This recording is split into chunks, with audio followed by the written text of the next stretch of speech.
Hello everyone, I am the Afro Avenger. Welcome to Afro Avenger Music Reviews, taking back good music for good music's sake. And today we're going to review the album Moth by Chairlift. It was released January 22nd of this year, 2016. There is no chart information, I believe. It was released on the label Columbia, and its singles are Cha-Ching and Romeo. So without further ado, let's get this started. Now, Moth is the third studio release from Brooklyn-born indie pop duo Chairlift. I've been meaning to review this album for a while. It's one I really enjoyed from this year, and I really wanted to talk about it. So let's not waste any more time and get right into it.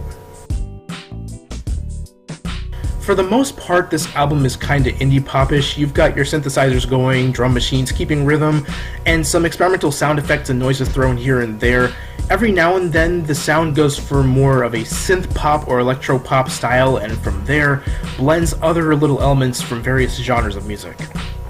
For example, the second track, Polymorphing, is predominantly electro pop, but contains obvious references to reggae and 80s soft pop rock with its smooth, groovy beat and synthesized horns. It's a really cool track early on in this album and really shows what this band is influenced by. About 2 tracks later on Cha-Ching, I can sense some early 2000s pop and R&B influences, as well as the clear trap snares the song is going for.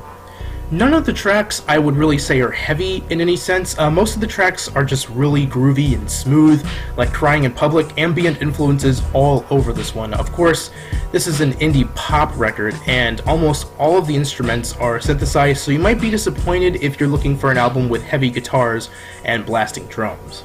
So yeah, the music on here is just some really great indie pop and electro pop. You've got some experimental stuff now and again, like on Ottawa to Osaka, but otherwise this album is pretty accessible musically.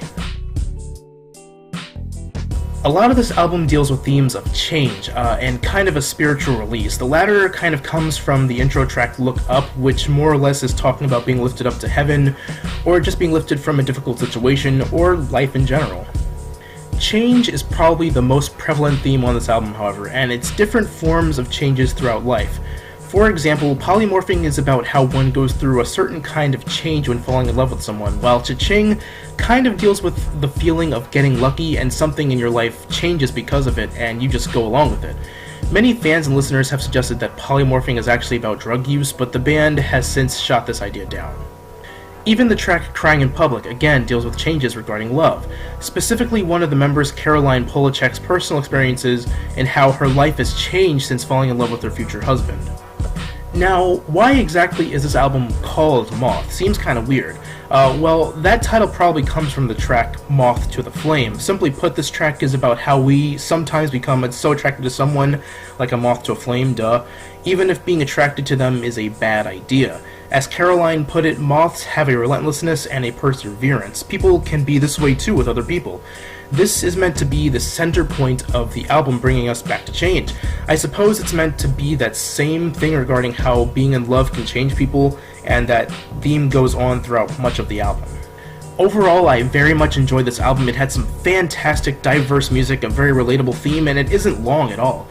This album is good for anybody who likes stuff like indie pop, but stays more on the electronic end of the subgenre as opposed to your more poppy or less synthesized indie pop from bands like Echo Smith, Arcade Fire, or The Smiths. This is more for people who might be fans of bands like the XX, Bastille, or MGMT, or stuff like electro-pop, synth-pop, trip-hop, and alternative dance. Definitely recommend you check out this record, or pick it up in the store if you see it. Well, that was it for this album review. I hope you all enjoyed. Thank you all for watching, and if you did enjoy, please click the like button, also subscribe if you want to see more, and if there's maybe a song or an album that you want to see reviewed on this channel, just leave a comment down below, or check out my Facebook or my Twitter. The links are in the description. But anyways, I will see you all in the next video. So long.